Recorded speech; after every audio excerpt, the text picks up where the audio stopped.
Hi, I'm Ryan McGee from the Irish Field, and my 4 horses for Cheltenham this year are Jack Adam of Willie Mullins in the Gold Cup. He was very impressive in the test his last time, and I think he's got the credentials to go all the way in the Gold Cup. Another Willie Mullins horse, Bordini, in the bumper on the Wednesday, I think it is. He's 2 from 2 so far, has looked very good. I think he's the pick of Willie's horses. Faugheen will be very hard to beat in the Champion Hurdle. Cheltenham Festival winner last year, has done nothing wrong this year. He's the one they all have to beat in the Champion Hurdle. And lastly, Nichols Canyon, another Willie Mullins horse, if he runs in the Neptune Investment Management Novice Hurdle on the Wednesday. He looked very good when he won the Deloitte Novice Hurdle at Leopardstown last week. I'm Patrick McCann, photographer from the Racing Post. My 4 horses for the festival are Don Poli in the 4 miler. He was good in the Martin Pipe last year at Cheltenham. Road to Riches in the Gold Cup, good Galway Plate winner. And the other 2 are Bordini in the Champion Bumper and Snow Falcon at 50 to 1 if he goes in the Albert Bartlett Novice Hurdle. Is mis Brandon O'Rourke as TG Car agus ready on the Gaeltachta agus be mi de Créile bio o Cheltenham Gochlaw Carro Tresha Doig. 2 stables that stand out for me going to Cheltenham. I think Willie Mullins will have the greatest number of runners he's ever had and the most fancied in a number of races. I would also keep a close eye on Tony Martin's horses. I think he has 3 or 4 which will be big prices, and we'll keep an eye on them also. With regard to the bankers, the horse I really like is Don Poli. It's not clear yet what race he'll go for, but whatever race he goes for, Willie Mullins thinks this is his next Gold Cup horse. Undersow, of course, is the obvious favourite for the Arkle. One of Tony Martin's, which is be about 20 to 1, is Endemi, which will run in a handicap, I think. Ran a very nice race in England recently. And the 4th, the only horse that can get Faugheen off the bridle at home, Duvan, in the opener the first day. Hi, I'm Alan McGee from the Press Association.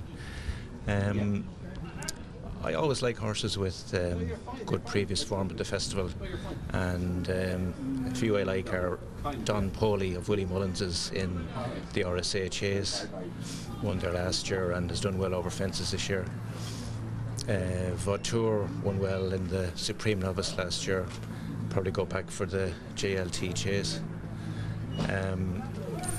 Annie Power went very close in the Stairs Hurdle last year, and although she's had some injury problems this year, I think Willie will get her back in good shape, probably for the Mayor's race. And maybe another one of Willie's to look out for would be Outlander in the Neptune Novice Hurdle.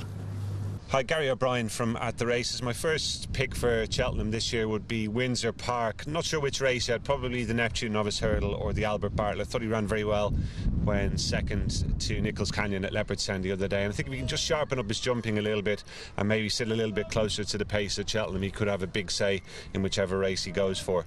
My second choice is Don Cossack in the Ryanair Chase. No prizes for originality, but he's had a fantastic season already, winning 4 out of 4. Looked as though he was getting the better of a good struggle with Champagne Fever when that one tipped up at Thurles last time in the Kinloch Bray Chase, and he's going to be going to Cheltenham in the form of his life. Like I say, hopefully he can win there for Gordon Elliott. My third pick represents the same connections. That's No More Heroes in the Albert Bartlett Novice Hurdle. Disappointed last time at Leopardstown, but there was a genuine excuse for that run because he scoped badly afterwards. I think you can easily forgive him that, and he's better judged on his previous win here at Navan over Shane's Hill, so I think he'll make a real bold showing in the Albert Bartlett Novice Hurdle. And finally, Carlingford Lough in the Gold Cup. Really impressed with his win in the Hennessy at Leopardstown under AP McCoy. It would be a fairy tale story, obviously, if he could sign off his career by winning a Gold Cup. And I think Carlingford Lough's got a great chance. He's had a real quiet time with things this season, just had the 2 runs so far. He'll be fresher than most going there, and I think his jumping's really improved. That was his downfall at Cheltenham last year. He seems to be a lot sharper now, so he'll do for me in the Gold Cup. I'm David Jennings from the Racing Post, and my 4 Irish selections for Cheltenham this year. The first of them goes in the Champion Hurdle. Everybody is complaining that Faugheen is too short of a price for the race, but I think he's the most likely winner of the race. He's done nothing wrong. You can pick holes in his form, but I think he's the one horse with the potential to make it to the very top. I actually think he's the best horse in training, so at Faugheen I think he might drift on the day. If he does drift to 13-8 or 7-4, I think he's a super price. My second selection is Apache Stronghold in the JLT Novices Chase. I thought an awful lot went wrong for him in the Grade 1 the last day. I think he can jump a lot better than he did there, and I thought it was his class that got him through. I could see him confirming that form with False Lido, and I think he's a big player in that race for Noel Meade. My third selection is actually a horse that has beaten Apache Stronghold before. It's Don Poley. I was really impressed with him. He's not flashy, he just gets the job done. I think he's going to go for the RSA. I think that Grade 1 is just, it's going to be screaming at them too loudly. I think he's going to go for that. I think Cooney Gray is going to go for the Gold Cup, so that'll leave it a little bit more open. I think he is the beaten at King's Palace. I think he's a very good horse, and at this stage I think he's even the most likely winner of the 2016 Gold Cup. And my final selection, speaking of the Gold Cup, I'm going to go for one from the left field, is Boston Bob in the Gold Cup. Just watching the Hennessy the last day, he was the last horse off the bridle. I thought he was given a softly ride from Paul Townend. He's the one horse that just might come alive in the spring like he did last year, win at Aintree and Punchestown. So Boston Bob at 25-1 I think is a cracking each way bet.